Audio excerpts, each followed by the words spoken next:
सत्संग जी कहते हैं कबीर साहब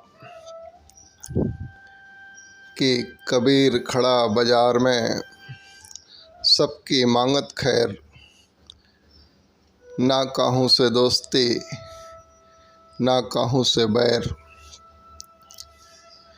ये बात के ऊपर अगर ज़रा सा विचार करें कि अगर दोस्ती नहीं है और बैर नहीं है तो फिर किसी के लिए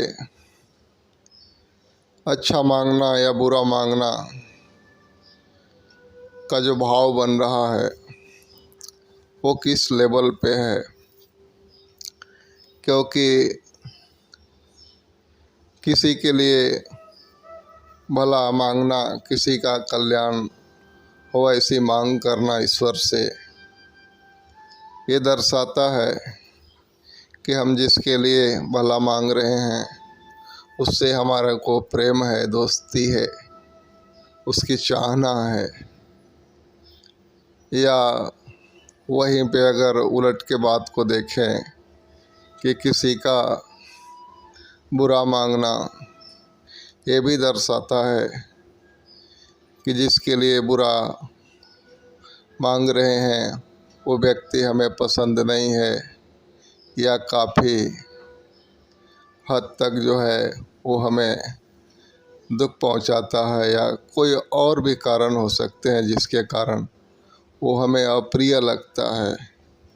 इसलिए हम उसके लिए एक नेगेटिव बर्दाश्त कर बैठते हैं।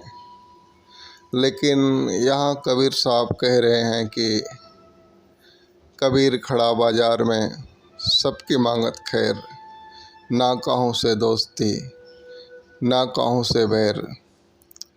तो यहाँ पे सत्संग तो कह रहे हैं कि दोस्ती या बैर करने के लिए दो जन का होना ज़रूरी होता है, लेकिन वो इस ब्रह्म ज्ञान के जरिए एकमिक हो गए कि एक ही है, जिधर देखते हैं एक ही है, एक ही ईश्वर सब में समाया है।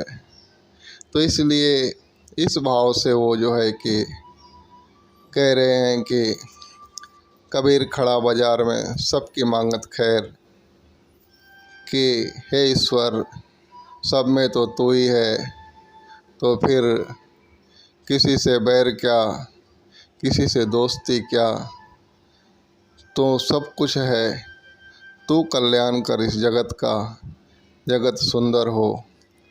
लेकिन अगर वहीं पे एक और दोहा आता है कि कबीर जग में यूँ रहो जैसे जिभ्य रहे मुख माहे, घी व तेल सेवन करे फिर भी चिकनी नाहे। ये कहते हैं कि जैसे मुख के अंदर जीभ होती है, कितने स्वादों का जो है कि ग्रहण करती है, लेकिन फिर भी किसी स्वाद को अपने पास नहीं रखती है। तो ऐसे ही संसार में रहें कि हर एक से प्रेम हो, हर एक से लगाव जुड़ाव हो, लेकिन इस लेवल पे हो कि बस ये सब सफ़र में है, ना कि मोह कर बैठे। क्योंकि मोह कर बैठेंगे तो फिर जब सामने से जहाँ से सुख मिल रहा है वहीं से विपरीत वातावरण बन जाएंगे तो फिर हम दुखी भी होंगे, परेशान भी होंगे। इसलिए कहते हैं कबीर साहब कि कबीर खड़ा बाजार में सबकी मांगत खैर, ना कहूँ से दोस्ती ना कहूँ से बैर।